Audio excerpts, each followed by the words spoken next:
For today's Gwangju People on City of Light, we have a very special guest joining us in the studio. Let's welcome our guest, Jonathan Dason. Hello, Jonathan. How are you doing? Yeah, I'm doing good. All right. It's wonderful to have you in the studio. Could you please introduce yourself to our listeners? Well, my name is Jonathan. I'm from Malaysia. I'm currently studying as an exchange student at Chonnam National University. Okay. And I major in international relations. Very interesting. All right. How long have you been here in Gwangju? So I've been here for about 3 months. Mm-hmm. And yeah, the experience has been good so far. Well, I'm glad you're enjoying this city. So it was your education that brought you here? Yes. All right. Had you already begun your education? Yes. So in Malaysia, a degree takes about 3 years All right. for my course. So I've completed my first year. Mm-hmm. And in my course of studies, you get to spend 1 semester abroad. Very cool. Yeah. And so you ended up here. That's great. Yes. Could you tell us about some of your past experiences? I understand you've done some interesting work. Oh yeah, sure. So over the last summer, what I did was I interned at a Malaysian non-profit organization called Teach For Malaysia. Okay. Could you tell me a little bit about it? What kind of work they do? How long you worked for them? All right, so I worked at Teach For Malaysia for about 2 months. And what Teach For Malaysia does, it works towards closing the education gap, what we call education inequity in Malaysia. And how does it do that? It does that by recruiting talent, some of the best talents, placing them into schools to work for about 2 years. And from that, we plan to build a movement of leaders that would bring about social change so that they can understand the issue of education inequity from the ground up. All right. Well, that sounds wonderful. It's a really good work. So what was your specific job with them? Okay. So when I interned at Teach For Malaysia, most of my activities revolved around supporting this movement. And I did 3 things. Okay. First, I organized and managed a video competition to raise awareness about education inequity. So it was called TFM Captured. That's what we named it. I produced most of the online content for the competition itself. The next thing that I did was I helped analyze and interpret the organization's social media content, essentially data analysis. Okay. Then the third thing that I did was I was deeply involved in a mixed media project that we called the Merdeka project, which was essentially a photo essay and a photography workshop that we ran together with my friend. So the goal of the photography workshop is to empower these students to tell their own stories through photography, to essentially give these students a voice. Well, that's wonderful. And of course, that's very important, especially if you're looking at people that have been disenfranchised, kind of, had their voices removed.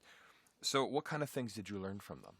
I learned a number of things, but mainly I learned 2 things. One is about the issue itself, how it looks like at the school level, and more about myself and what I care about and what I'm passionate about, and as well as to build my skills relevant to the subject, hence why I'm interested in public policy. Okay. Well, it sounds like it was, really good work for you, really meaningful. What's your opinion on education inequity?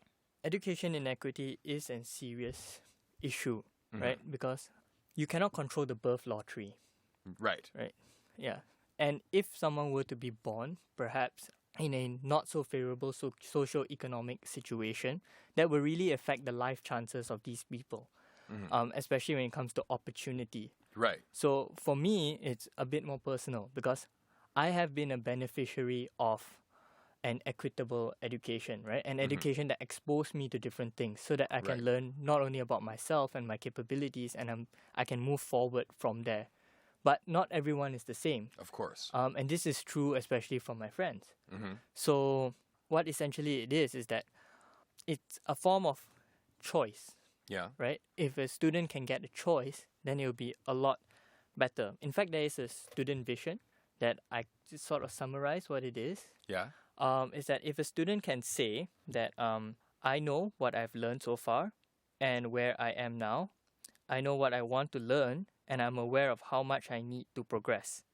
I know who can help me and what I need to do to get to where I want to. If a student can say that, then that student would have received an equitable education. Right. But if they're kind of being impaired from that, whether maybe because of racial circumstance or, socioeconomic background, a lot of reasons, then, that's going to affect their future social mobility.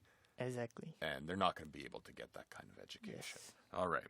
Now, of course, it's not only a problem in Malaysia, but it is a worldwide problem. What do you think we need to solve it? Or, what are some steps? I know it's far from it's not an easy thing to solve. It's existed ever since education existed. So what are some steps we could take towards helping people in these situations? Yeah. So there's no one best solution for this. There's no one size fit all. And it is indeed, as you mentioned before, a complex issue. And because of that, we need the best people, right? We need talents, and we need to expose them to the issue itself so that they can understand the issue deeply and are better able to do something about it and be able to lead change, and so that other people will follow along. And this is because we believe that, or at least I believe that, if nobody knows about the issue, or at least our best people don't know about the issue, then nothing will be done about it, and we will still be stuck with the same problem. Yeah, because the people that are benefiting from it are the very people that are able to change it. But of course, because they've benefited, they're not going to see it. Or even if they do, they might not want to. Exactly. There is something that one of the Teach For Malaysia's alumni shared that really kind of stuck with me. Okay. So what she basically said was, I can't unsee what I've seen.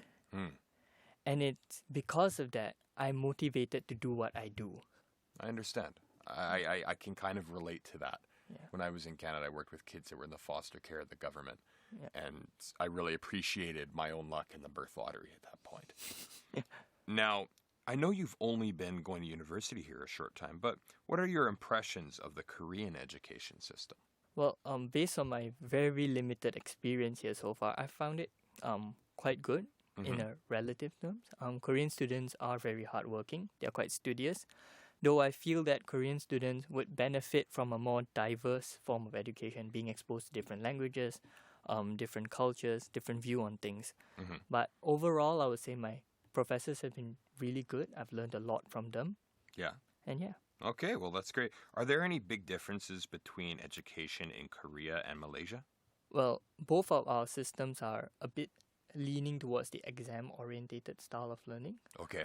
But I would say the key difference is that a Malaysian education system is a bit multilingual. Students are given a lot of opportunities to learn different languages and to practice them as well. Okay. And the key thing that every Malaysian learns is how to live in diversity, because it is a multi-ethnic, multi-religious, and multilingual country. Of course. So that's very important for it. I know that the schools here, they offer Chinese and English, and they often offer Japanese as well, but there doesn't seem to be a lot of emphasis of its use. Yes. And so I know that people's skills deteriorate after they leave. Now, I don't know if you've heard, there's a controversial issue right now that the Korean government plans to publish government-authorized textbooks for secondary school students. I'm curious, as an outsider but someone who studies education, what's your viewpoint on it? Well, I would refrain from commenting a bit too much about it, but this is what I will say. Sure. Is that based on my experience, when education becomes a tool for partisan politics, then things start to go the wrong way. Very well said. Very well said. All right. I completely agree. What are your plans for the future? I'm curious, Jonathan. Well, at the moment, I'm considering postgraduate education. All right. Either in law or in public policy. So I haven't got to the point which I have to choose one yet. Okay. But I'm still exploring, learning more about myself, and see what I can do. Well, good for you. Either way, it's going to be something where you can make an impact in the areas that are important to yourself. Yeah, definitely. I know that I can't help everyone, and there are a few things that I can do. But based on my circumstances, I know that this is what I can do, and this is what I hope to achieve, and I will surely strive for it. And I encourage others to do so as well. All right. Good for you. That's wonderful to hear. Do you have any last comments for us?